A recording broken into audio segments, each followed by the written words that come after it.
Senhores vereadores, por presente, uma boa tarde. Agradecemos a Deus pela oportunidade de estarmos aqui. Quero agradecer aos vereadores presentes, vice-presidente da Casa, Carlinhos de Brício, secretário Júlio César Ferreira de Magalhães, demais vereadores, todos que estão nos assistindo nessa tarde. Para iniciarmos a sessão, peço ao secretário Júlio César que faça a leitura dos vereadores presentes. Paulo Sérgio de Toledo Costa, Antônio Carlos de Alvécio, Júlio César Ferreira de Magalhães, João Bechara Neto, Estevão Silva Machado, Erasto da Costa Rocha e José de Oliveira Lima. Havendo corte regimental, em nome de Deus, abrimos a presente sessão. Peço ao secretário que faça a leitura da palavra de Deus.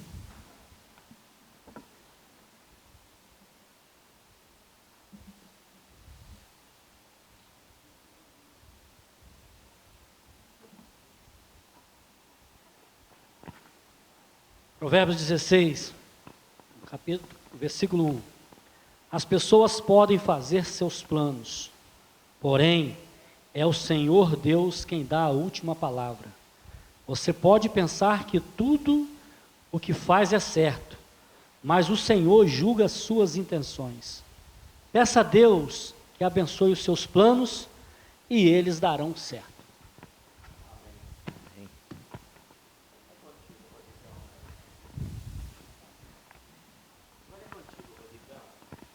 Considerações iniciais, vereadores, justificando a ausência do vereador Bibico, estivemos ali visitando, está recuperando bem, graças a Deus.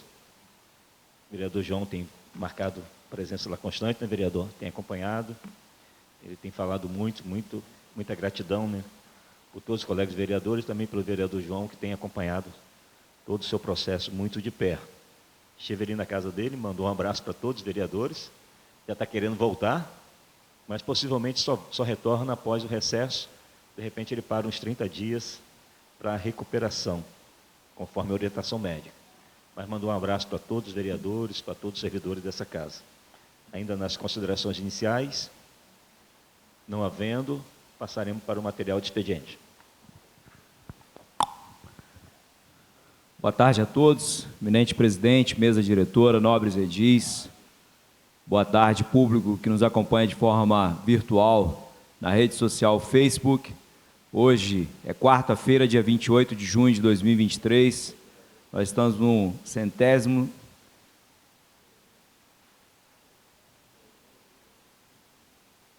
Só um minuto, por gentileza. Nós estamos entrando na quarta sessão extraordinária do ano de 2023, da 20ª legislatura.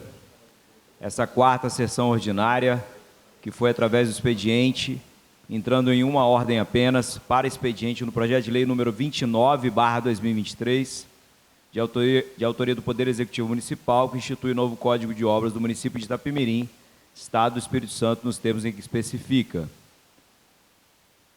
Projeto de lei foi protocolizado nesta casa em 6 de junho de 2023, de forma eletrônica,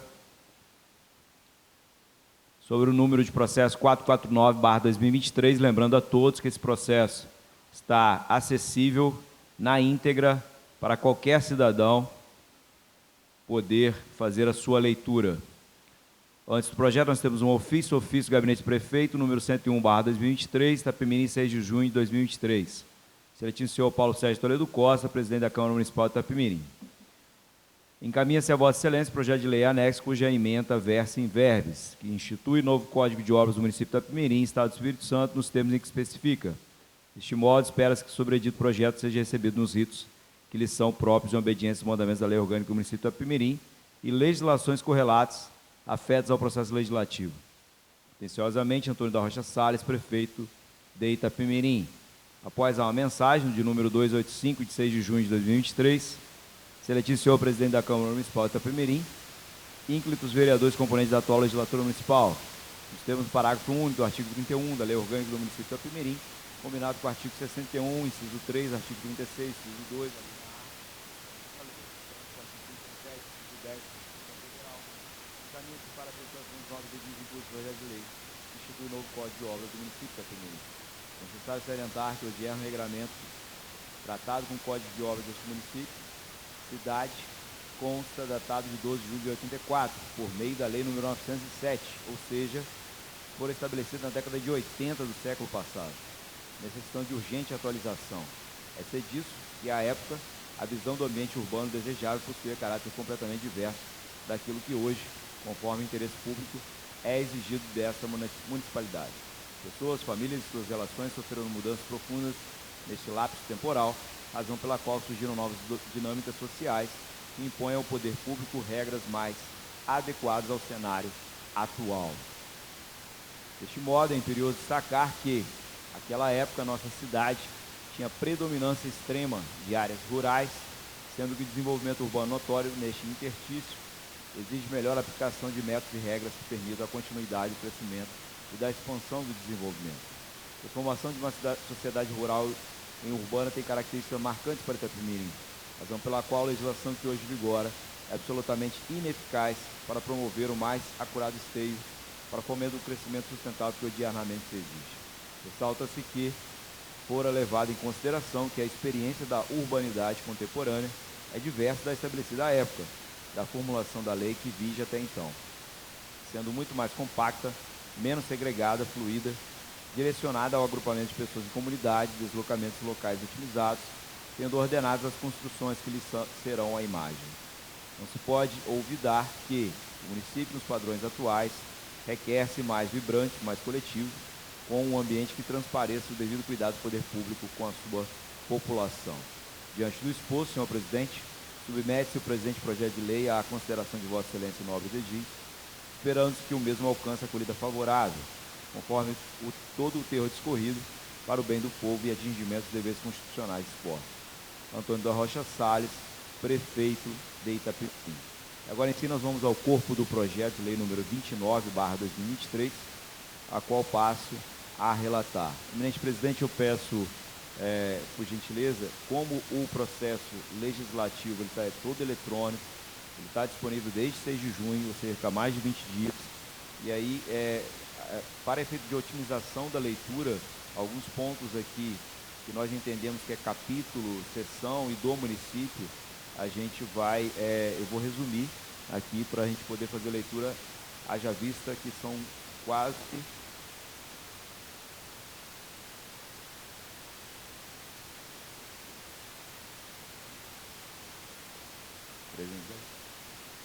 310 artigos.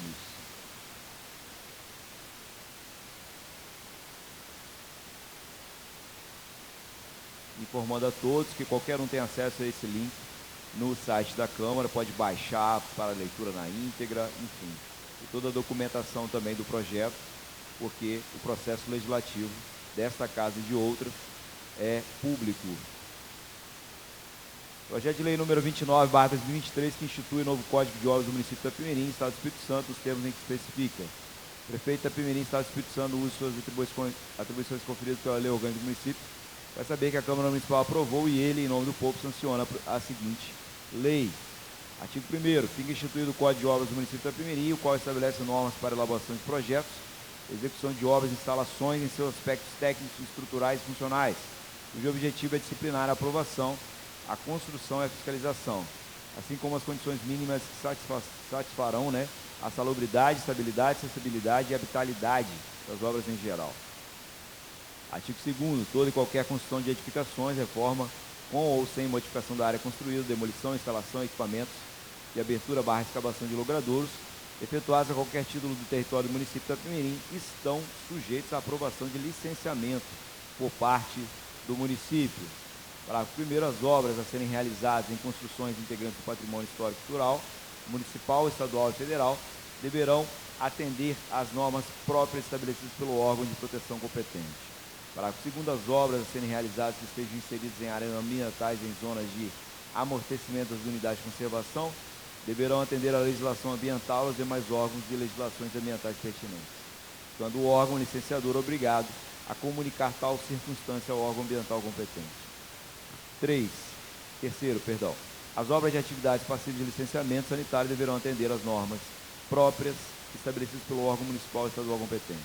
Quarto, as obras de atividades passíveis à análise de inserção e mobilidade urbana deverá atender às normas próprias estabelecidas pelo órgão municipal ou estadual competente.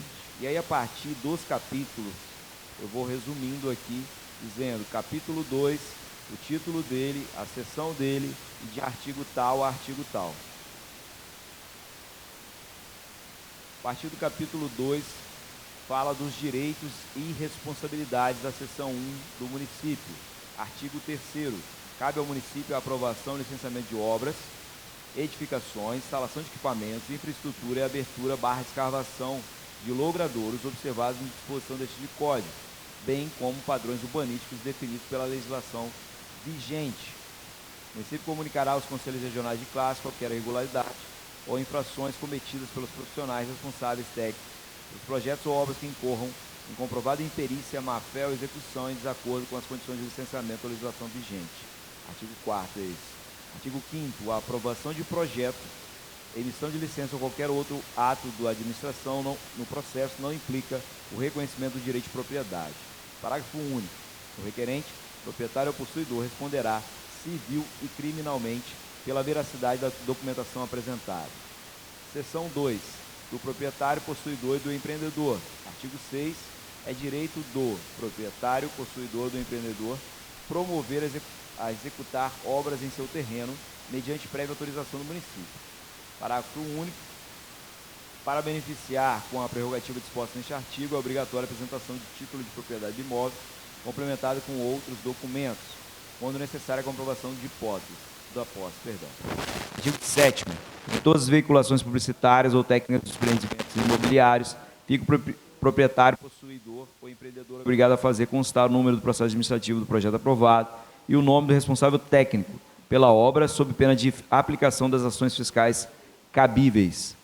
Artigo 8º. A responsabilidade por qualquer sinistro ou acidente decorrente de deficiências no projeto, execução de serviços e obras, utilização e manutenção das edificações e seus equipamentos, competirá ao requerente do pedido de aprovação. Seção 3, aqui identificando nesse capítulo os autores, os agentes envolvidos. Do autor do projeto e responsável técnico. Artigo 9º, é obrigatória a assistência de profissional habilitado na elaboração de projetos, na execução de obras e na instalação de equipamentos, sempre que assim o exigir a legislação federal relativa ao exercício profissional. Artigo 10º, o profissional habilitado poderá atuar individual ou solidariamente como autor ou responsável técnico pela execução da obra, assumindo sua responsabilidade no momento do protocolo de pedido de licença ou do início de trabalhos na construção. É facultada a substituição do responsável técnico pela execução da obra, mediante comunicação à Prefeitura, acompanhada da anuência do profissional substituído, sendo obrigatória a substituição em caso de impedimento do profissional atuante, sob pena de aplicação das ações fiscais cabíveis. Parágrafo 1º, quando a baixa de responsabilidade do responsável técnico pela execução da obra for comunicada isoladamente, a obra deverá permanecer paralisada até que seja comunicada a assunção de novo responsável técnico. Parágrafo 2º, na impossibilidade de obter a anuência do profissional autor do projeto original, esta poderá ser substituída por declaração o proprietário ou responsável técnico pela modificação do projeto, que assumirá a total responsabilidade pelas alterações previstas, sem prejuízo do disposto na legislação específica de direitos autorais. Esse foi o capítulo 2, que fala dos direitos e responsabilidades dos agentes envolvidos. A partir agora do capítulo 3, nós vamos resumindo, tá? Informando aqui, capítulo 3, o título, a seção e informando os artigos tais a tais, a efeito de podermos otimizar a nossa leitura. Esse do processo administrativo vamos ler na íntegra. Seção 1, dos instrumentos de controle das atividades edilícias, capítulo 3, artigo 12. Por requerimento da parte interessada, a administração municipal fornecerá informações, laudos técnicos, assim como autorizará a execução de obras e reformas, sendo as normas estabelecidas e mediante a emissão de: inciso 1, alvará de licença para demolição e certidão de demolição. 2, aprovação de projeto arquitetônico. 3, alvará de licença para construção. 4, renovação de alvará de licença para construção. 5, aprovação do projeto de modificação com ou sem acréscimo de área. 6, licença para pequenas obras. 7, certidão de conclusão de obra. 8, certidão de alinhamentos e licença para construção de muro ou gradil. 9, licença para obras em logradouro. 10, certidão de conclusão de serviço. 11, certidão de localização e numeração. 12, certidão de área e confrontações, com visto em planta. Parágrafo único. Os documentos necessários para protocolo dos pedidos citados neste artigo serão definidos por decreto municipal. E agora na seção 2 vai em diante, vai delimitando ali, vai especificando cada tipo desse. Então, a seção 2 do alvará de licença e certidão de demolição, ela vai dos artigos 13. Seção 3 da aprovação do projeto arquitetônico, artigo 14, 15.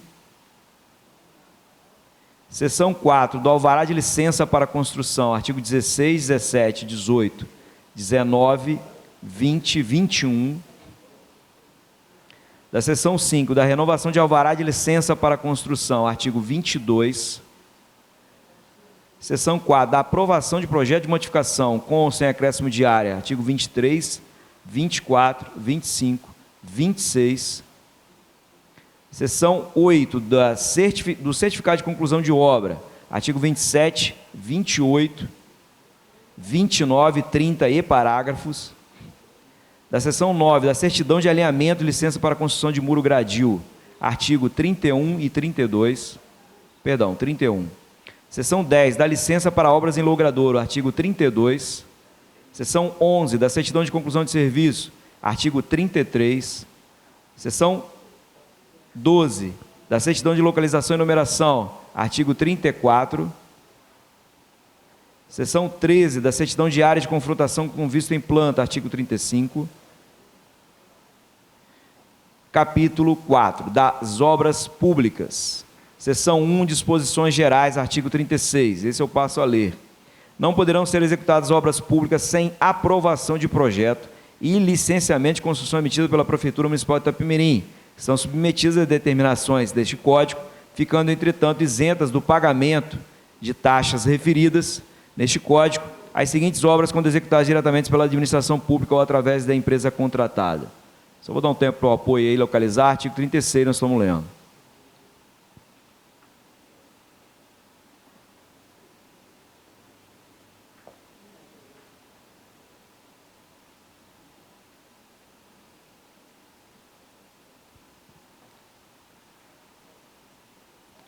Artigo 36, localizado. Não poderão ser executadas obras públicas sem aprovação de projeto, licenciamento de construção emitido pela Prefeitura Municipal de Itapemirim, que estão submetidas a determinações deste Código, ficando, entretanto, isentas do pagamento de taxas referidas neste Código as seguintes obras, quando executadas diretamente pela administração pública ou através de empresa contratada. Inciso 1, construção de edifícios públicos. 2, obras de qualquer natureza em propriedade da União, do Estado ou município, quando autorizadas pelo proprietário. 3, obras a serem realizadas por instituições oficiais ou paraestatais, quando para sua sede própria. 4, obras a serem realizadas por instituições públicas, quando para sua sede própria. Artigo 37, processamento do pedido de aprovação de projeto, licenciamento de construção para obras públicas, terá preferência sobre quaisquer outros processos. Artigo 38, execução da obra pública está sujeita a determinações deste Código e das demais normas edilícias e urbanísticas, respondendo por ela, inclusive, quanto à observação dos procedimentos administrativos e leis, legais aqui no caso. A repartição que a esteja executando ou por ela seja responsável. Parágrafo único, salvo previsão expressa em contato, quando da terceirização de execução de obras, projetos e demais procedimentos de aprovação e emissão do alvará de licença, competem à Secretaria responsável pela obra, que terá prioridade na tramitação. Aí, a partir do capítulo 5, aqui também nós vamos resumir através de citando apenas os artigos, lembrando sempre, eu vou sempre falar durante a leitura, de que esse processo está disponível de forma pública no site do Poder Legislativo, de fácil acesso a qualquer cidadão para lê-lo na íntegra. Capítulo 5 vai falar da preparação e obrigações durante a execução das obras. Então, seção 1 dos canteiros de obras, vai falar do artigo 39, 40, 41, 42, 43, 44, 45, 46. Da seção 2, das plataformas de segurança e vedação externa das obras, artigo 47, 48 e 49. E aí das ações fiscais, no artigo 50, disposições gerais. Esse eu passo a lê-lo. Artigo 50. Compete exclusivamente coordenação de fiscalização urbanística da Secretaria Municipal de Obras e Urbanismo do município de Itapemirim, através de seus agentes de fiscalização, no âmbito de sua competência, expedir notificações, aplicar autos de infração, embargos ou interdições às construções e promover a apreensão de materiais de construção.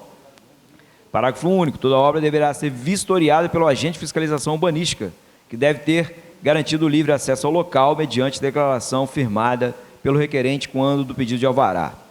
Artigo 51. A notificação poderá ser expedida para cumprimento de exigência acessória determinada em processo regular ou não, e também para exigir providência sobre assuntos concernentes às construções em geral. Artigo 52. O agente de fiscalização urbanística é vedado é vedada a emissão de notificação, sendo obrigatória a lavratura do auto de infração. Seguintes casos.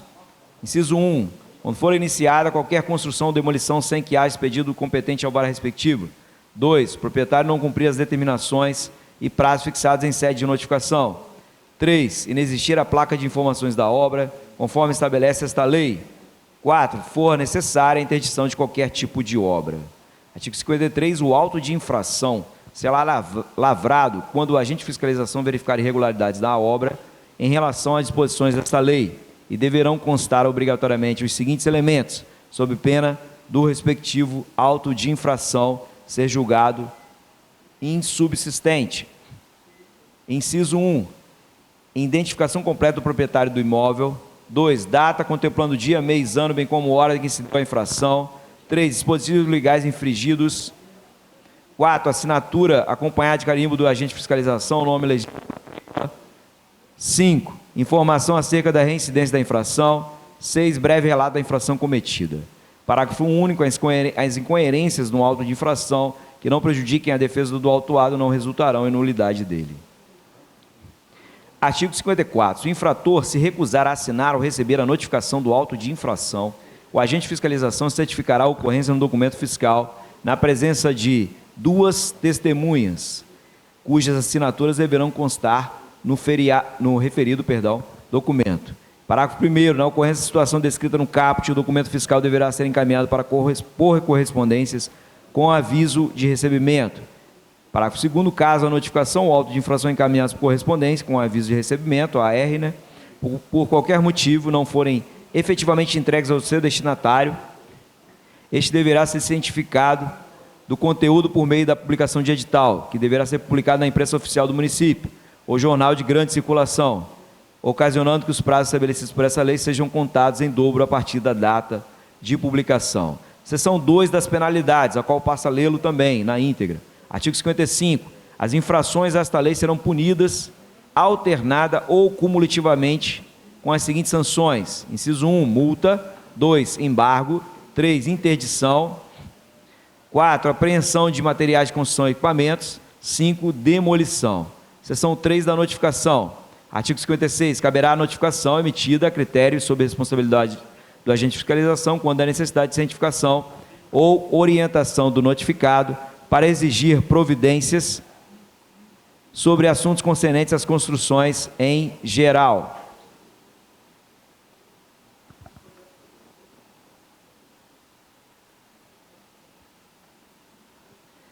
Artigo 57. O prazo para sanar a irregularidade constitui-se em ato discricionário da administração municipal realizado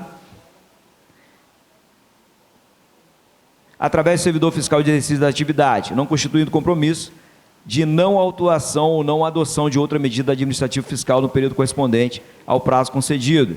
Artigo 58. Na notificação deverá constar o tipo de irregularidade supostamente apurada, com a respectiva identificação do diploma legal infringido, além da qualificação pessoal do notificado e data do ato. O prazo para cumprimento da notificação será fixado pelo agente fiscal e não poderá exceder a 30 dias. Seção 4 da multa. Artigo 59. Descumpridas as normas desta lei, será imposta a multa ao infrator nas formas e valores regulamentados por lei. Parágrafo único. A aplicação das multas, por qualquer razão, deverá ser precedida de notificação prévia do infrator para atendimento às exigências legais, sendo cabível somente no caso de desobediência dessa notificação. Artigo 60. Emitido o auto de infração com a imposição da multa, o infrator terá o prazo de 30 dias para efetuar o pagamento ou apresentar recurso, que será analisado por uma comissão de julgamento de infrações urbanísticas, denominada COGIL, que será regulamentada por decreto. Artigo 61. Serão aplicadas multas diárias quando desrespeitadas as seguintes determinações. Inciso 1. Desrespeito ao termo de embargo. 2. Uso ou ocupação de obra embargada ou interditada. 3. Uso diverso do licenciado. Artigo 62. As multas poderão ser majoradas quando os valores aplicáveis forem insuficientes para sustentar o caráter punitivo da pena ou de caso de reincidência. Serão minoradas quando o causador contribuir de alguma forma para atendimento às determinações. E aí há outras regras em relação à multa, que elas vão do artigo 63, 64, 65, 66, 67, 68, 69, 70, 71, 72, 73, 74, 75, 76 e 77. Na seção 5 vai falar dos embargos, que vai do artigo 78, 79, 80, 81, 82, 83, 84 e 85. Na seção 7 vai falar da demolição, que vai do artigo 86, 87, 88, 89. Seção 8 vai falar da apreensão de materiais de construção e equipamentos, englobados no artigo 90 e 91. Seção 9, do julgamento dos autos de infração, por parte da comissão chamada COGIL, que vai do artigo 92, 93, 94, 95, 96, 97, 98 e 99. E aí vem o título 2, procedimentos técnicos, capítulo 1 das disposições gerais, eu passo a lê-lo. Artigo 100.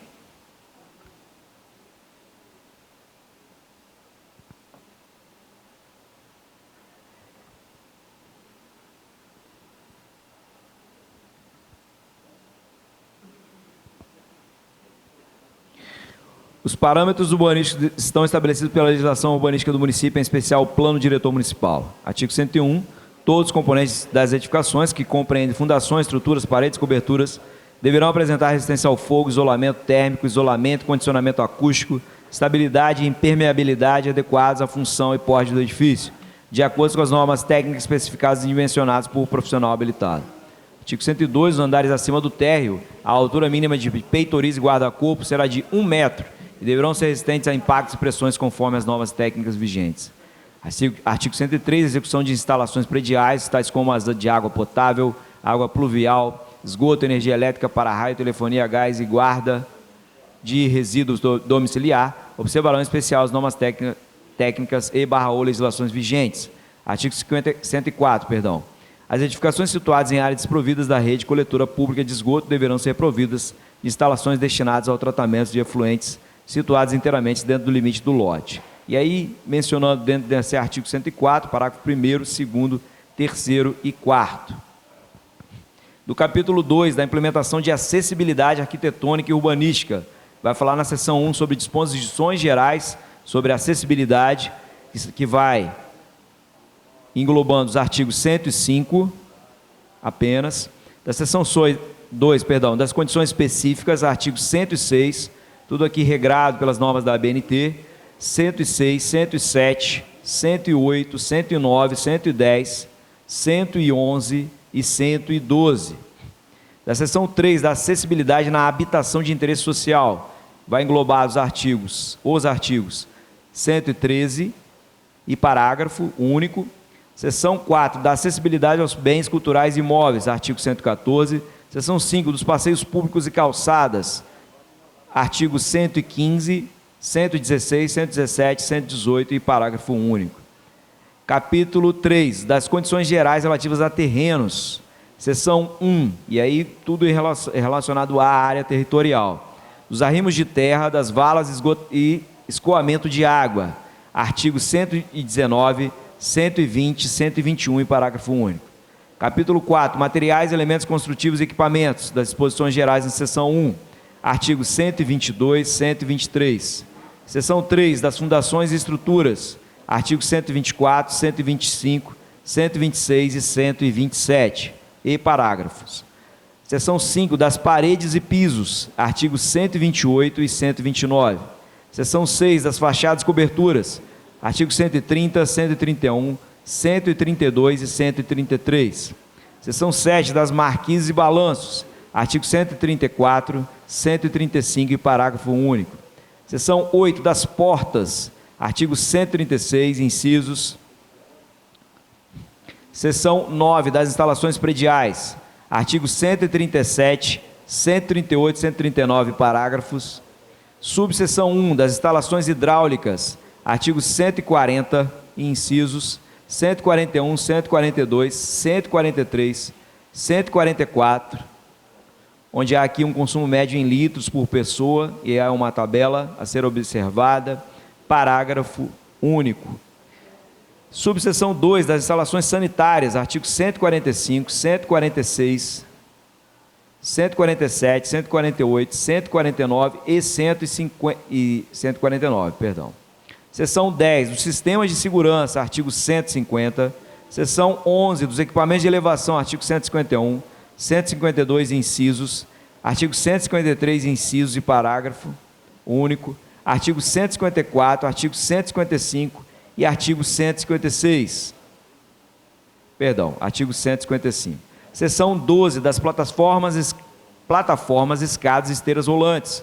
Artigo 156. Capítulo 5 agora, das garagens e áreas de estacionamento, da seção 1, disposições gerais. Vai tratar nos artigos 157 e 158. Na seção 2, do acesso e circulação de veículos. Artigo 159, tudo isso dentro das garagens e estacionamentos. Artigo 159, 160, seção 3, do espaço de manobra e dimensionamento das vagas de estacionamento, artigo 161, 162, 163.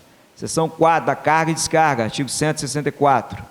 Seção 5, das piscinas em geral, 165, 166, 167, são os artigos. Capítulo 6, elementos componentes da edificação. Seção 1, da armazenagem dos resíduos sólidos e gás. Vai estar tratado nos artigos 168, e 169. Capítulo 7, dos compartimentos, seção 1, disposições gerais. Artigos 170, 171, 172, 173, 174 e parágrafos. Capítulo 8, espaço de circulação, seção 1, disposições gerais dos espaços. Artigo 175, 176, 177, 178. Seção 2 das escadas, artigo 179, 180, 181, 182, 183, 184 e 185. Seção 3 da escada coletiva de segurança, artigo 186. Seção 4 das rampas, artigo 187. Seção 5 do dimensionamento dos espaços de circulação coletiva, artigo 188. Seção 6 das galerias, artigo 189. Seção 7 dos giraus e mezaninos, artigo 190, 191, 192, 193, 194, incisos. Capítulo 9, da iluminação e ventilação, seção 1, disposições gerais. Artigos 195, 196, 197, 198, 199, 200, 201, 202, 203, 204, 205, 206. E é isso, quanto às iluminações. O capítulo 10, lotação das edificações, vai do artigo 207, apresentando também uma tabela em relação à lotação de uma edificação a ser observada. Capítulo 11, ancoragem para trabalhos em fachadas, artigo 208. Do título 3, tipos de edificações, capítulo 1 da habitação, seção 1, disposições gerais. Artigo 209, que vai falar dos tipos de edificações. Seção 2, da edificação de uso residencial, observados nos artigos 210, 211, 212 e 213. Seção 3, edificação de uso misto, artigo 214, incisos. Capítulo 2, da edificação de uso não residencial. Seção 1, disposições gerais, artigo 215, deixa claro, né? Edificação de uso não residencial, no artigo 215 é bem claro, edificação de uso não residencial é aquela destinada ao exercício de uma ou mais atividades do tipo industrial, comercial, de prestação de serviço e institucional, sendo vedada a destinação para moradia. Algumas pessoas têm dúvida em relação a esse tipo. Seção 2, dos postos de abastecimento e serviços em automóveis. Artigos 216, 217, 218, 219, 220, 221, 222 e 223 com incisos. Seção 3, das garagens e estacionamentos coletivos de veículo. Artigo 224, 225, 226, parágrafo único. Seção 4, das atividades de organização religiosa. Artigo 227, 228 e incisos. Rodrigo, pela ordem. Volta lá nos artigos das garagens, porque tem um vereador que me perguntou sobre isso. Para ler ele? Isso. Faz favor. Certeza. Acho que é o 216. 216?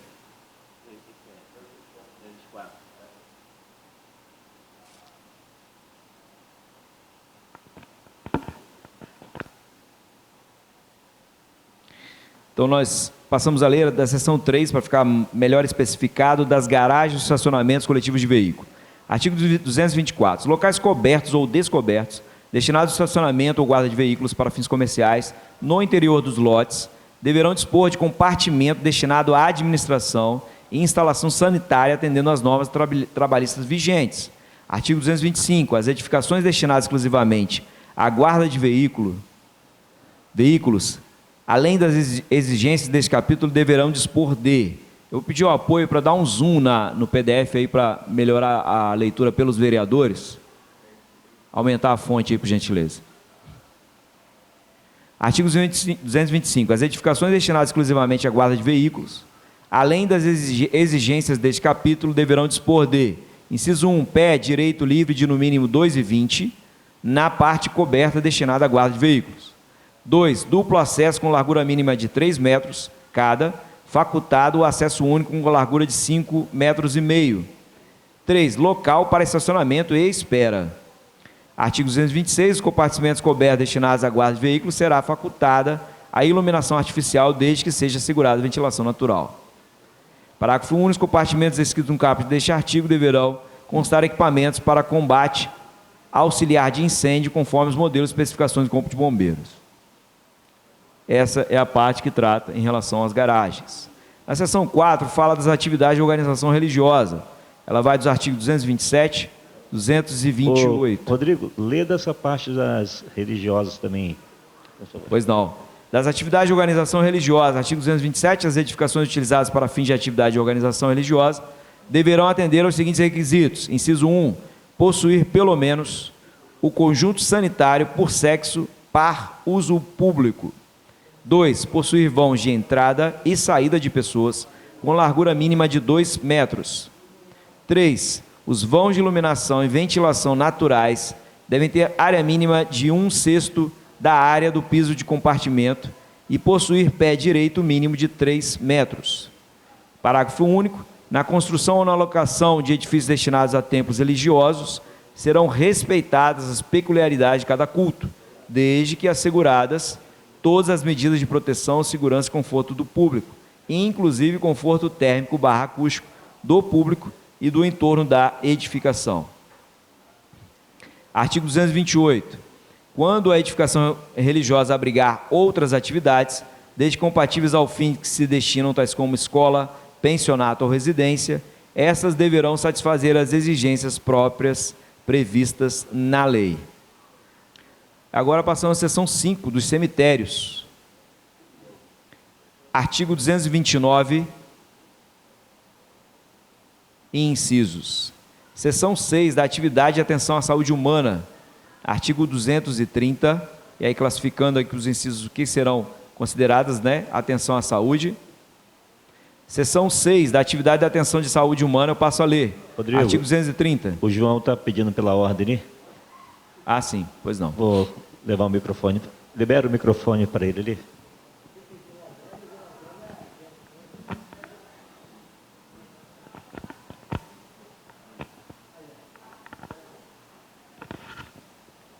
Bom, senhor presidente, senhores vereadores, rapidamente, uma coisa interessante ali da questão dos cemitérios é a questão de que para construir um cemitério público no município, o mais interessante que eu observo, vereadores, é a necessidade de audiência pública. Eu estou falando isso por quê? Porque existe um clamor no distrito de Itaipava de se fazer um cemitério público, porque o que está lá já não dá mais para sepultar ninguém.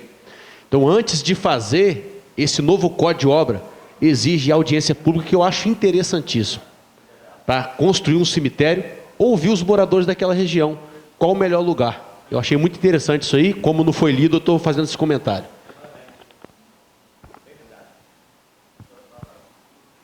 Conforme determinação da presidência, passo a ler agora a partir do 229 até o fim, na íntegra. Artigo 229, a localização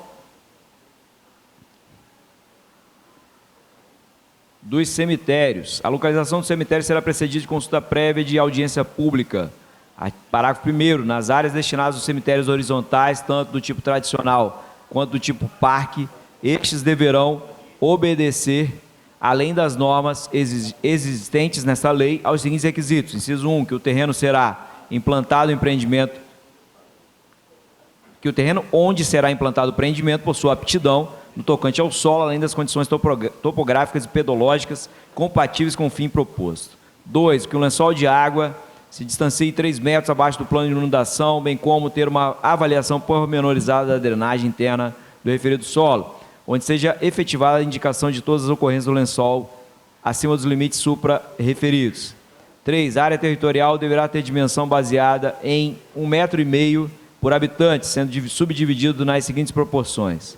A área mínima para o campo ou bloco de sepultamento de 70%, onde 30% desta área deverá ser destinada à ampliação e 5% para inumação de indigentes encaminhados pelo poder público.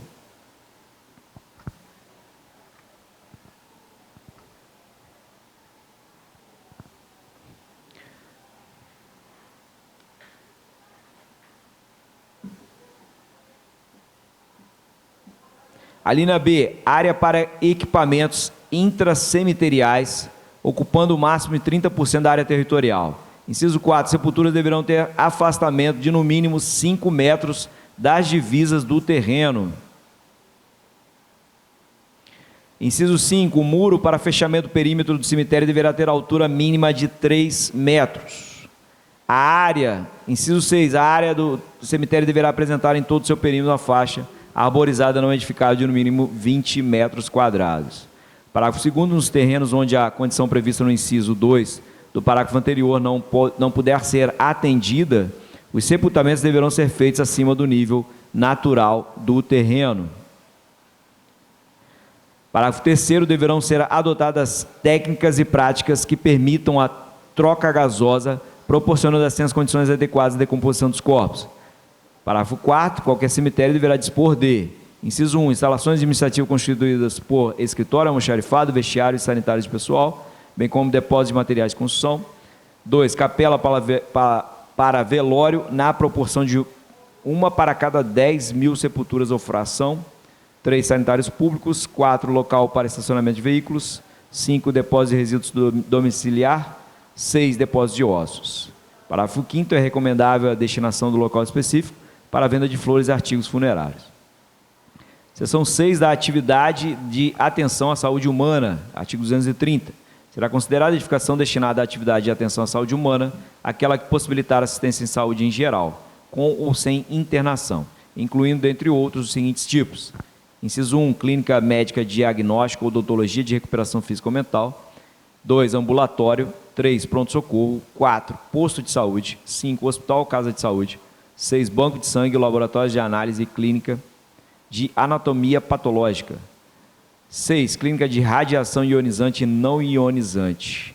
7, qualquer clínica sob responsabilidade médica de psicologia, de fonoaudiologia, terapia alternativa e similares. Artigo 231, a edificação destinada às atividades de atenção humana deve atender às seguintes exigências.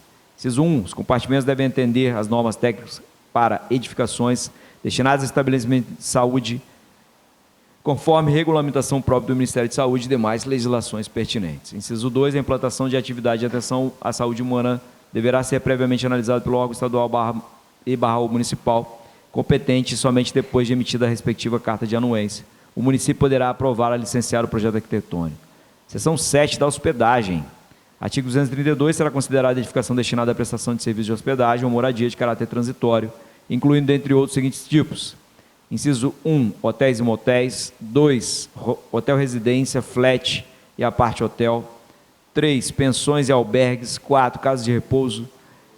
5, dormitórios. 6, pousadas. 7, outras atividades similares.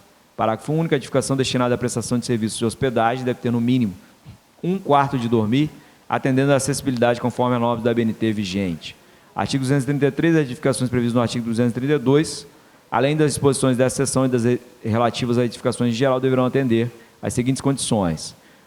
1. Possuir hall de entrada, instalação em portaria e recepção, sala de estar, leitura e correspondência, rouparia, cozinha, salão de desjejum, se não dispuser de restaurante. 2. No pavimento térreo, deverá ser destinada uma área de embarque e desembarque de passageiros dentro do limite do terreno. 3. Instalações adequadas para a guarda de resíduo domiciliar até serem recolhidos. 4. Instalações e equipamentos para combate auxiliar de incêndio dentro dos modelos e especificações do Corpo de Bombeiros. Artigo 234. Os dormitórios deverão observar área mínima de 9 metros quadrados e dimensão mínima de 2,5 metros. Artigo 235. Para hotel residência, flat, aparte hotel, a unidade residencial autônoma de ocupação transitória deverá apresentar no mínimo 1/4, uma sala, um banheiro, uma cozinha. Observar as dimensões mínimas dos compartimentos, conforme disposto no anexo 5 desta lei. Artigo 236. Com exceção dos dormitórios, dotados de instalações sanitárias privativas de cada pavimento, deverão dispor de instalações sanitárias por grupo de 6 dormitórios, nas seguintes proporções. 1. Sanitário masculino, contendo no mínimo um vaso sanitário, um lavatório, um mictório e um chuveiro. 2. Sanitário feminino, contendo no mínimo um vaso sanitário, um lavatório e um chuveiro. Parágrafo único. Os dormitórios que não disponham de instalações sanitárias privativas deverão ser dotados de lavatório. Artigo 237. Vestiário e instalações sanitárias para os empregados deverão ser independentes de destinatários dos hóspedes, separados por sexo, atendendo às normas trabalhistas vigentes. Artigo 238. Lavanderias, quando houver, terão suas paredes e pisos revestidos de material liso e impermeável e deverão dispor de seções para dispositivo de roupas servidas, lavadas, lavagem, secagem e guarda de roupa limpa. Artigo 239. Os corredores deverão ter a altura mínima de 1,5 m. Seção 8. Das edificações destinadas aos supermercados. Artigo 240. As edificações destinadas ao supermercado deverão satisfazer as seguintes exigências. Inciso 1. Ter pé direito livre de no mínimo 3,5 metros. 2. Abertura de iluminação e ventilação com área total não inferior a 1/5 da área interna e disposta de modo a proporcionar iluminação homogênea para todo o compartimento. Parágrafo único. Disposto no inciso 2, poderá ser substituído por meios artificiais de iluminação e ventilação, desde que apresentados os devidos registros de atividade e responsabilidade técnica por parte do responsável técnico habilitado. Artigo 241, distância mínima entre os balcões e prateleiras serão de 1,80 m, a fim de assegurar a livre circulação interna. Artigo 242, portas de acesso deverão obedecer às normas de combate a incêndio e pânico. Artigo 243, os supermercados disporão de instalações sanitárias para o público nas seguintes proporções. Inciso 1, sanitário masculino, sendo que, a linha A, para supermercados com área de vendas menor que 600 metros, deverão dispor de no mínimo um vaso sanitário, um lavatório e 2 mictórios. B. Para supermercados com área de venda superior a 600 metros, deverão dispor de no mínimo um vaso sanitário, um lavatório para cada 600 metros quadrados. Artigo 244. Os vestiários e instalações sanitárias para empregados deverão ser independentes, destinados ao público em geral, devendo ser observadas as normas de saúde e segurança do trabalho emitidas pelo órgão correspondente, atendendo às normas trabalhistas vigentes. Seção 9. Dos centros comerciais. Artigo 245. Poderão ser edificadas várias lojas, conforme tabela 4, anexo 3 dessa lei, em conjunto, formando galerias ou centros comerciais, desde que obedeçam às exigências deste Código e demais parâmetros de legislação pertinente e tenha largura e pé direito correspondente a 1/20 do seu comprimento, observado os mínimos de 3 metros para ambos.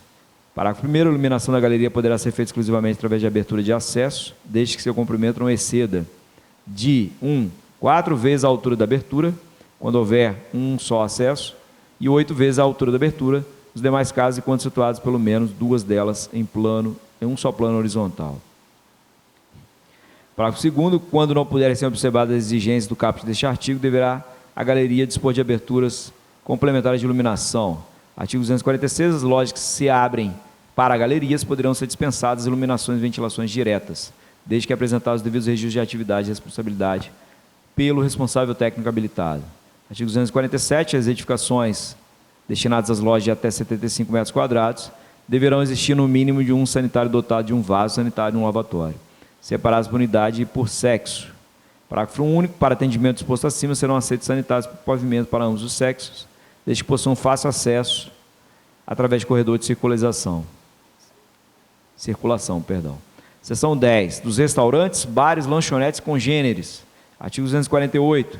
As edificações destinadas a restaurantes, além de observar as normas deste capítulo, deverão dispor de salão de refeição, área anexa ao salão de refeições, com paredes revestidas de material impermeável, contendo lavatório para cada 30 metros quadrados e cozinha, sem comunicação direta com o salão de refeições.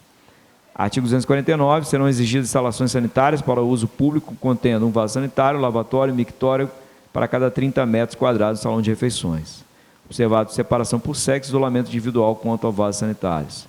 Parágrafo único, instalações de uso privativo dos empregados deverão atender às normas trabalhistas vigentes. Artigo 250, será obrigatória a instalação de exaustores na área relativa à cozinha.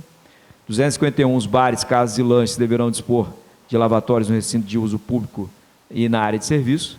252, as instalações de bares e casas de lanches deverão conter no máximo um vaso, um mictório, 2 lavatórios, observado separação por sexo, isolamento individual quanto ao vaso sanitário, com localização que permita fácil acesso ao público. Artigo 253, as edificações destinadas a restaurantes, bares e casas de lanches deverão ser dotadas de instalações e equipamentos para combate auxiliar a incêndio, segundo o modelo especificidade do Corpo de Bombeiros.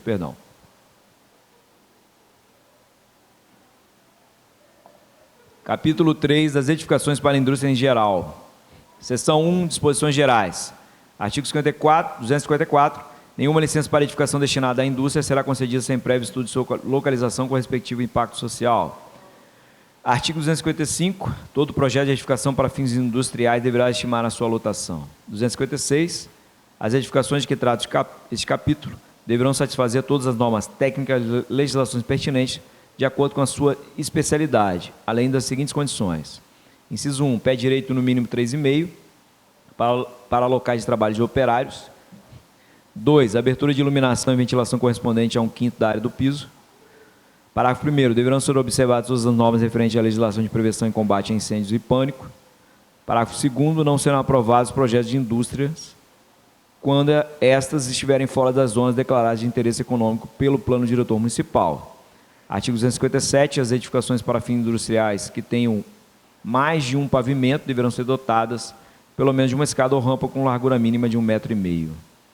Parágrafo 1º, sempre que a largura da escada ou rampa ultrapassar 2,5 m, será obrigatória a sua divisão por meio de corrimão, de tal forma que nenhuma subdivisão tenha largura superior a 1,5 m. Parágrafo 2º, nenhuma escada ou rampa poderá dispor em cada pavimento de mais de 30 metros, do ponto mais distante por ela servida. Artigo 258, as edificações destinadas a fins industriais deverão ter instalações sanitárias independentes para servir aos compartimentos de administração e aos locais de trabalho dos operários.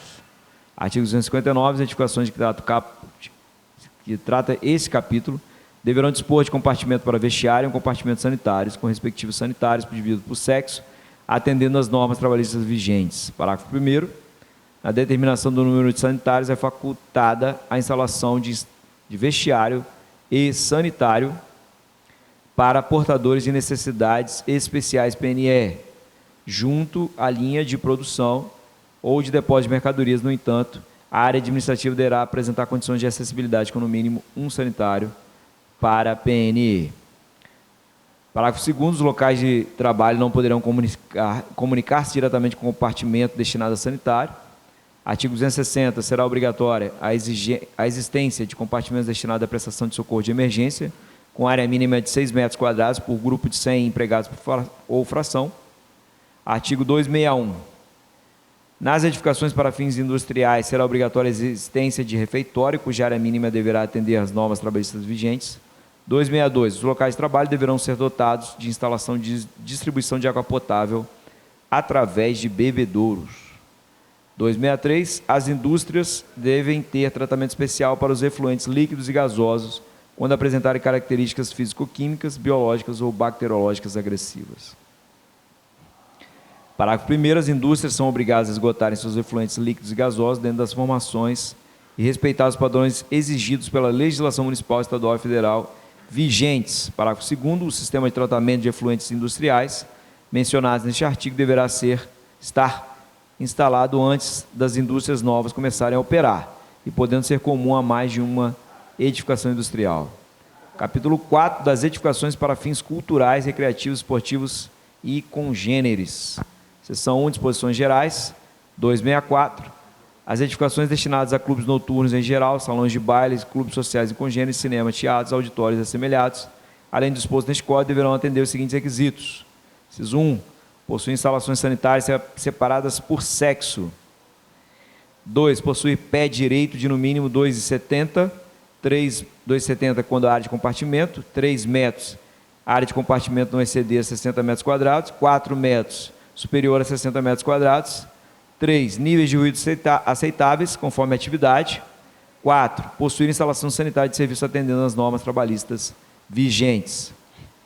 265. As edificações que tratam este capítulo deverão satisfazer todas as normas técnicas definidas pelas legislações pertinentes.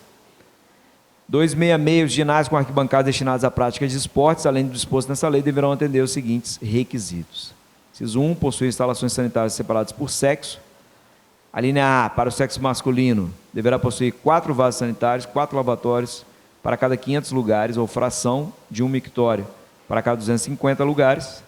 B, para o sexo feminino, deverá possuir 5 vasos sanitários, 5 lavatórios para cada 500 lugares. Possuir instalações sanitárias para uso exclusivo dos atletas, separados por sexo.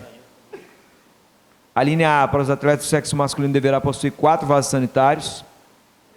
Para o sexo feminino, deverá possuir 5 vasos sanitários, 4 lavatórios e 3 chuveiros. Inciso 3, possuir vestiário, separado por sexo. 4, possuir instalações sanitárias para uso exclusivo dos árbitros, separados por sexo. Parágrafo único. Para o ginásio sem arquibancadas, instalações sanitárias devem ser separadas por sexo na seguinte proporção. Inciso 1, para o sexo masculino deverá possuir 2 vasos sanitários. Para o sexo feminino, 2 vasos sanitários. 2 vasos sanitários, 2 lavatórios e 2 chuveiros. Seção 2, as edificações para cinemas e teatros. Artigo 267. As edificações destinadas à instalação de cinemas, além de disposições deste capítulo, deverão. Inciso 1, possuir pé direito livre, mínimo da sala de projeção de 6 metros, admitida a redução para 2,20 sob galeria. Dispor de bilheterias na proporção de uma para cada 600 pessoas, ou fração com no mínimo 2. 3. Ser dotadas de portas distintas de entrada e saída de sala de projeção. 4. Observar afastamento mínimo entre a primeira fila de poltrona e a tela de projeção, que não será inferior a 60% da altura e o ponto mais alto da tela e o piso da primeira fila. 5. Dispor de instalações elétricas que permitam a transição lenta de intensidade luminosa à obscuridade e vice-versa no início da projeção. Artigo 268. A cabine de projeção deverá 1. Ser construída em material não inflamável, inclusive nas portas, observado o pé direito de 2,5 metros mínimo. Dispor de uma área de 7 metros quadrados para projetor e de 10 metros quadrados quando houver um só projetor. 3. Comunicar-se diretamente com compartimentos sanitários, devendo este dispor de vestiário, lavatório, chuveiro e vaso sanitário. 4. Possuir acesso independente de sala de projeção, vedada quaisquer aberturas para esta, salvo os visores indispensáveis para a projeção. 5. Assegurar meios adequados e suficientes de iluminação e ventilação. 6. Dispor de instalações e equipamentos próprios para combate auxiliar a incêndio, dentro dos moldes previstos na legislação de combate a incêndio e pânico. Artigo 269. As edificações destinadas a teatros, além de disposições deste capítulo, deverão 1. Possuir pé direito livre de 6 metros, admitida a redução de 2,20 sob galeria. Dispor de bilheterias, e aí cita as mesmas regras que fala das edificações de cinema. Eu passo aqui a ir para o artigo 270. Para os bastidores deverão ser observadas as seguintes condições: largura mínima de 2 metros para circulações, comunicação direta e fácil com o exterior da edificação. Seção 3 das edificações para creches, escolas, colégios e ginásios. Artigo 271. As edificações destinadas a creches, além de obedecerem às normas estabelecidas pelos órgãos municipais e estaduais, competentes às disposições deste Código que lhe forem aplicáveis, deverão: inciso 1, ter locais de recreação descobertos e cobertos, atendendo ao seguinte: a linha A, local de recreação ao ar livre com área mínima igual a 1/3 da soma das áreas da sala de aula e das salas de atividades, devendo ser pavimentado, gramado ou ensaibrado e com perfeita drenagem. B, local de recreação coberto com área mínima de 1/5 da soma das áreas da sala de aula e das salas de atividade. C, ter comunicação com o logradouro público, os qual permita escoamento rápido dos alunos em caso de emergência, tendo passagem com largura total não inferior a 1 centímetro por aluno em vãos inferiores a 2 metros. Inciso 2, ter instalações sanitárias. 3, ter corredores com largura não inferior a linha A, 1,20 m, para servir até 100 alunos, e 1,20 m, acrescido de 30 centímetros para cada 75 alunos por fração. Artigo 272. As escadas e rampas deverão observar as normas relativas à legislação de combate a incêndio e pânico. 273. Os gabinetes médicos dentários, quando houver, deverão ser divididos por seções de área mínima de 10 metros quadrados. 274. As edificações destinadas a creches deverão dispor de banheiros na proporção de um vaso sanitário, um lavatório para cada 6 crianças e um chuveiro para cada 8 crianças. Salas de aula e salas de atividades que deverão satisfazer as condições. A linha A, comprimento máximo de 10 metros, com largura mínima de 60%, desse comprimento. A linha B, pé direito no mínimo 3 metros. A linha C, área calculada à razão de 1 metro quadrado, no mínimo, por aluno, não podendo ter área inferior a 15 metros quadrados. A linha D, piso pavimentado com material adequado ao uso. A linha E, vãos de iluminação e ventilação em cada sala, equivalente a 1/5 da área do piso respectivo. Artigo 275. As edificações destinadas a escolas, colégios e ginásios deverão possuir localização definida no plano diretor municipal. Artigo 276. As edificações destinadas à escola deverão dispor de salas de aulas com pé direito, de no mínimo 3 metros, área mínima de 48 metros quadrados. Inciso 3. Janelas em suas paredes, uma de suas paredes segurada a iluminação lateral esquerda e ventilação cruzada. 4. Janelas dispostas no sentido do eixo maior da sala, quando essa tiver forma retangular. Parágrafo 1º. As salas de aula deverão ter elementos arquitetônicos sombreadores das janelas, projetados de acordo com a respectiva orientação solar. Parágrafo 2º. As salas especiais não sujeitam às exigências deste Código, desde que apresente condições satisfatórias ao desenvolvimento da especialidade. Artigo 277. Os refeitórios, quando houver, deverão dispor de área proporcional a 1 metro quadrado por pessoa, observado o pé direito de 3 metros para a área de 80 e de 3,5 metros quando não excedida esta área.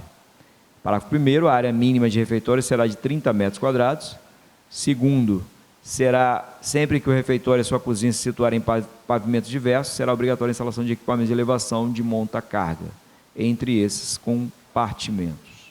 Artigo 278. As cozinhas terão área equivalente a 1/5 da área do refeitório, a que sirva, observado o mínimo de 12 metros quadrados. Artigo 279. Os dormitórios deverão dispor de área proporcional ao número de alunos, tomando-se o índice de 4 metros por pessoa, com o pé direito mínimo de 3 metros para até 80 metros quadrados de área de 3,5, nos demais casos. Parágrafo 1. Os dormitórios deverão dispor de instalações sanitárias anexas na proporção de um vaso sanitário, 2 mictórios para cada grupo de 12 leitos ou fração, além de 2 chuveiros. Artigo 280. As edificações destinadas à escola deverão dispor de instalações sanitárias dentro das seguintes proporções, observado o isolamento individual para os vãos sanitários. Inciso 1, masculino, 1 mictório, lavatório, com grupo de 25 alunos, 1 chuveiro, 1 vaso sanitário por grupo de 15 ou fração.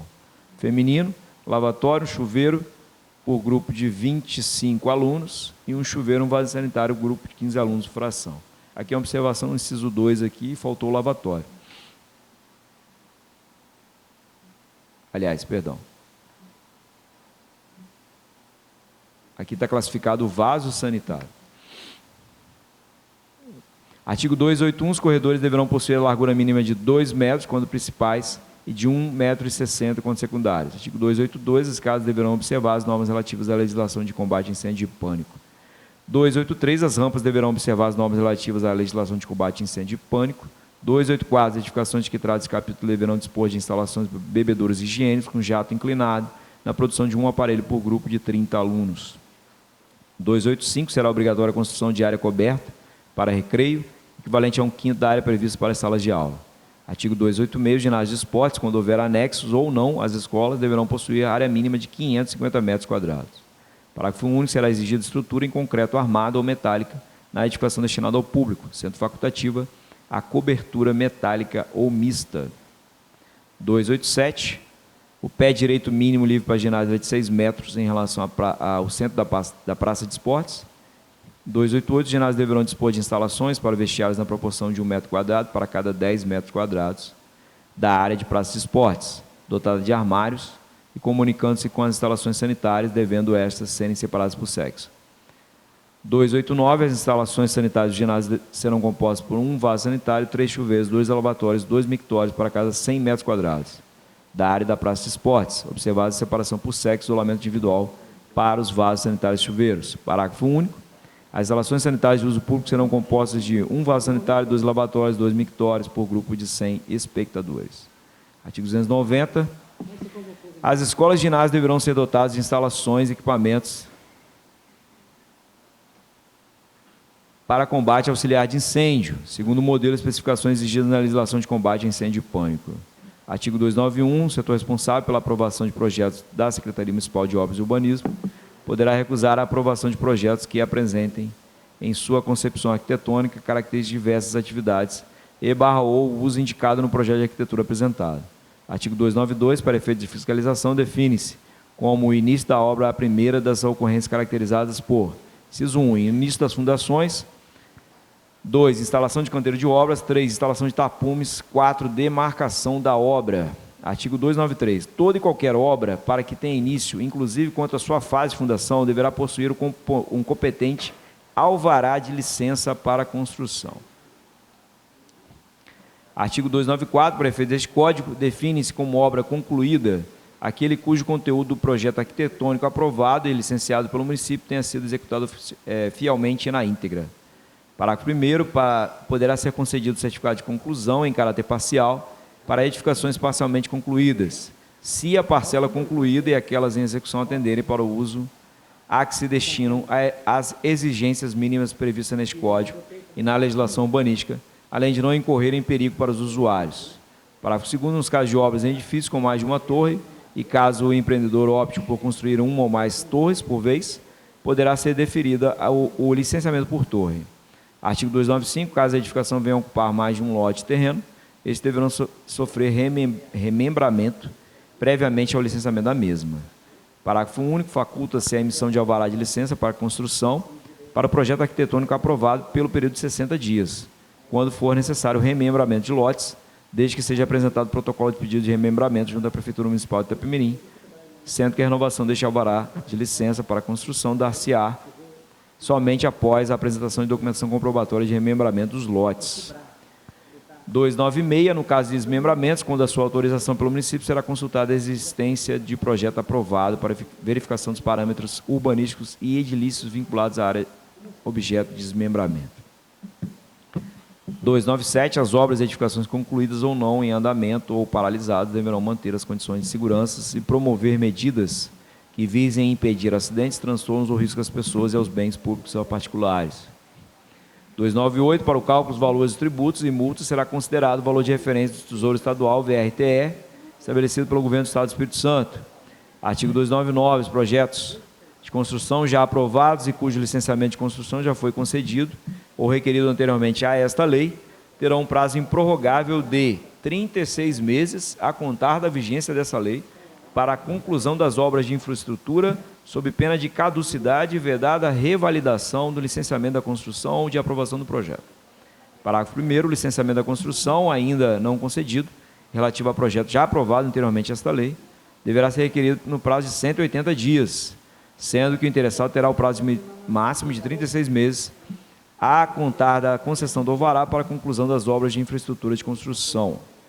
Parágrafo 2º, os projetos de construção já aprovados com base na legislação anterior terão um prazo improrrogável de 365 dias para o requerimento de licença de construção e prazo máximo de 60 meses a contar da concessão do alvará para a conclusão das obras de infraestrutura da construção. Artigo 300. Consideram-se concluídas as obras de infraestrutura da construção a execução das fundações, desde que lançadas da forma tecnicamente adequada ao tipo de construção projetada. Parágrafo 1º, a interrupção dos trabalhos de fundação ocasionada por problemas de natureza técnica relativos à qualidade do subsolo, devidamente comprovado pelo órgão técnico municipal competente, poderá prorrogar o prazo referido no caput deste artigo.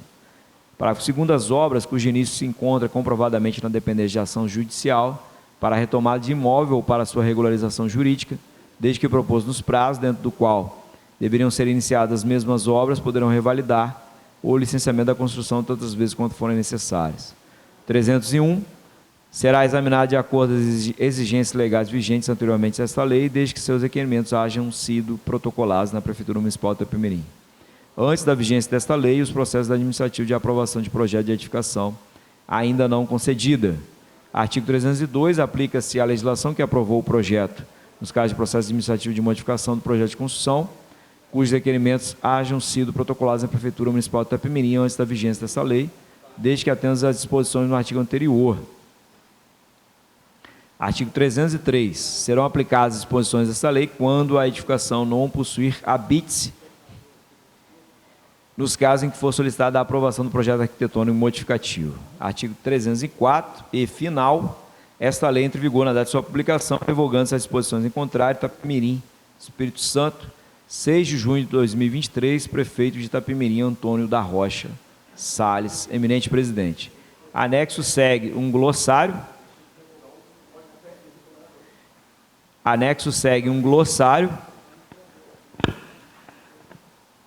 De páginas.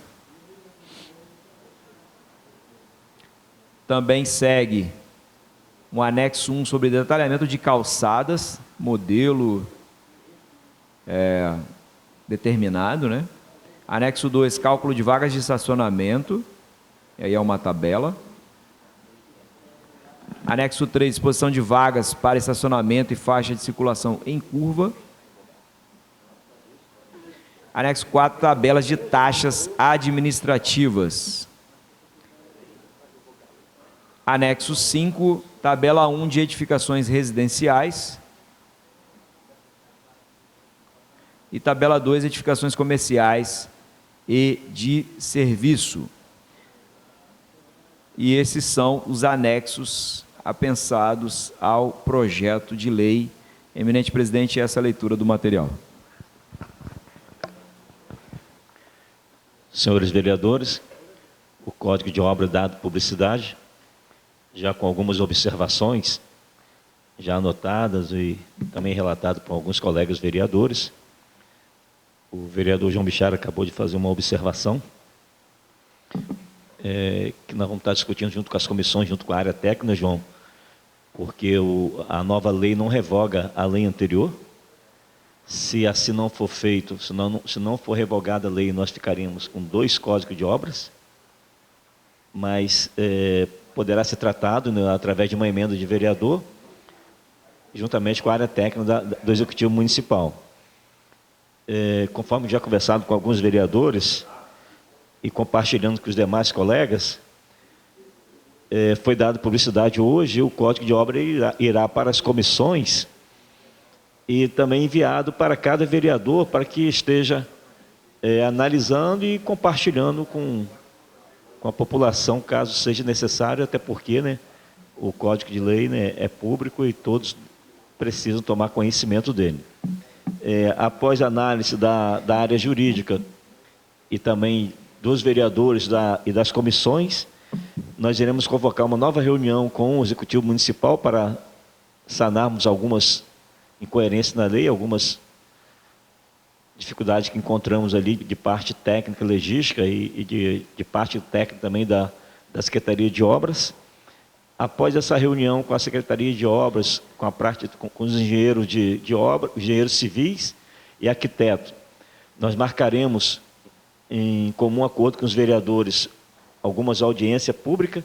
De antemão pensávamos em uma audiência, mas o vereador João também levantou uma questão sobre os cemitérios municipais, que de repente nós vamos precisar fragmentar essas audiências públicas para não sobrecarregar no tema, por se tratar de um amplo assunto, e iremos conversando e tomando as decisões junto. Possivelmente, senhores vereadores, o projeto de lei será apreciado após o recesso parlamentar, para termos todo o tempo de analisarmos e votarmos um código de obra que realmente vai atender a necessidade do município de Itapemirim. Ainda nas considerações finais, vereador João Bichara Neto. Senhor presidente, senhores vereadores, duas observações que eu pude fazer aqui. Uma, já conversei com o presidente ali na mesa diretora, com relação a partir do momento que se reformula ou atualiza o Código de Obras e no seu artigo final não revoga o código anterior, ficam dois códigos de obra e que gera um conflito de normas jurídicas a respeito de um mesmo tema, sendo que cada código, o anterior e o atual é mais atualizado, é mais rígido, e o outro tem lá suas brechas. Então, a gente precisa evitar problemas futuros. Eu entendo, lógico que tem que consultar o jurídico, que no último artigo tem que revogar a lei municipal do código anterior. Essa é uma observação. A outra observação com relação aos cemitérios, eu tenho até uma proposta de emenda que, no momento oportuno e na reunião com o pessoal técnico da prefeitura, eu vou estar propondo que de repente, pode ser uma oportunidade para a gente estar regularizando os cemitérios do município. Porque nós sabemos que no município tem 2 cemitérios públicos e tem 4 clandestinos, que funcionam irregularmente. De repente, pode ter um artigo, né, que autoriza o executivo a regularizar esses cemitérios que já existentes no município, não é que vai existir, já existem há anos. Regularizar esses cemitérios, autorizando o executivo a regularizar, inclusive podendo disponibilizar coveiro e auxiliares de limpeza para conservação e manutenção.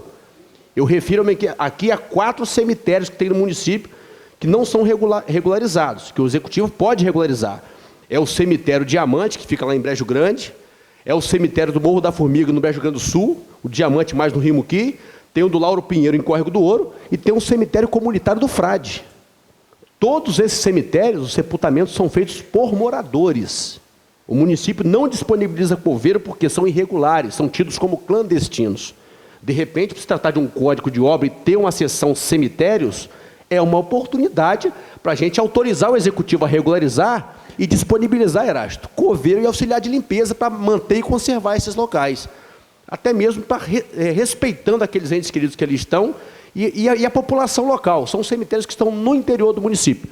Tem 4 que são tidos como clandestinos, que de repente pode entrar ali com um artigo ou um parágrafo autorizando o executivo a regularizar. É uma opção, uma sugestão, mas tem que ver a questão jurídica também. Vereador João, aproveitando que você tocou no assunto dos cemitérios municipais, essa semana nós visitamos, junto com outro vereador, um dos cemitérios, e a população local, eles argumentam que chegam-se para enterrar as pessoas sem nenhuma documentação, não exige nada, e não é feito um livro de registro, não pede o atestado de óbito, não pede o laudo médico. E os cemitérios fora da sede do município e fora do distrito Itaipava e Itaoca, alguns cemitérios estão sendo usados de maneira que eu vou falar para os senhores vereadores. Como que você chega para enterrar uma pessoa sem que crie nenhum registro, sem que pegue nenhuma documentação para que aquela pessoa seja enterrada nesse local? E esses cemitérios estão sendo usados até hoje. Então, eu acho que é oportuno a fala do vereador João, e podemos abrir aqui um diálogo com os demais vereadores, juntamente com o Executivo Municipal, e, de repente, se não for através do Código de Obras, vereador João, uma outra forma de regulamentar os cemitérios municipais. Tem cemitérios hoje que, pelo que nós conversamos, né, Erasto, nem há possibilidade de ser mais usado, porque não tem como ficar um vigia, uma pessoa para dar manutenção, E hoje, ao meu ver, nós não podemos admitir que um cemitério não tem uma pessoa para controle de registro das pessoas que são sepultadas. Então, é importantíssimo, se alguns vereadores quiserem abrir esse diálogo no futuro, aí, próximo, para a gente tentar regulamentar junto com o Executivo Municipal, a fala do vereador é muito oportuna nesse sentido. Ainda nas considerações, vereador Júlio César. Senhor presidente, primeiro, agradecer ao Executivo, né, por estar se preocupando com essas questões aí de dar legalidade, criar leis concernentes a muitas coisas que acredito que vai facilitar, como na primeira reunião que nós tivemos. Mas também eu tomei algumas medidas, João Bechara. Conversei com algumas pessoas relacionadas a imobiliárias. Eles têm algumas opiniões deles, porque eles mexem com questões de documentação, então eles podem contribuir. E procurei uma pessoa técnica também, e ela me fez um alerta, assim, que eu fiquei até um pouco preocupado relacionado a isso, porque a gente talvez estejamos atualizando, mas já ficando ultrapassado, dependendo da situação. Porque para uma cidade, por exemplo, igual a nossa, que vivemos de royalties, praticamente não tem leis relacionadas ao uso de offshore.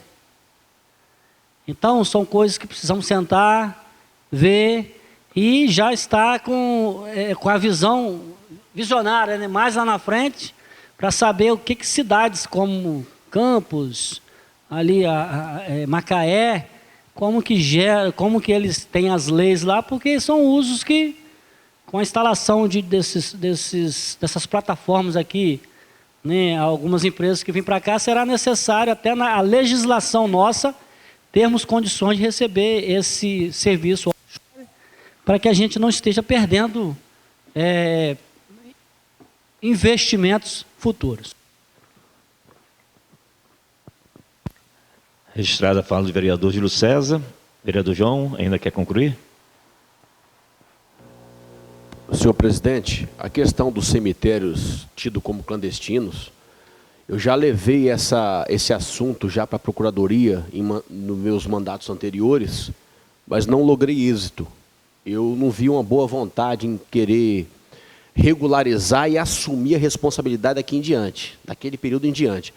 Então, não é uma questão fácil, mas se a gente tiver os vereadores no mesmo foco, com esse mesmo objetivo, eu acredito que a gente consiga.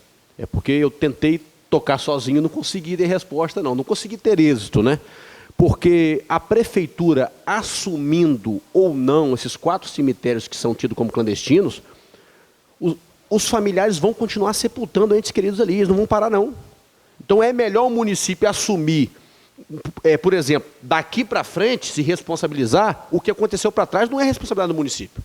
Mas, por exemplo, de hoje em diante, ou da publicação da lei da vigência em diante, o município passa a ser responsável por todo mundo que vai sepultar ali.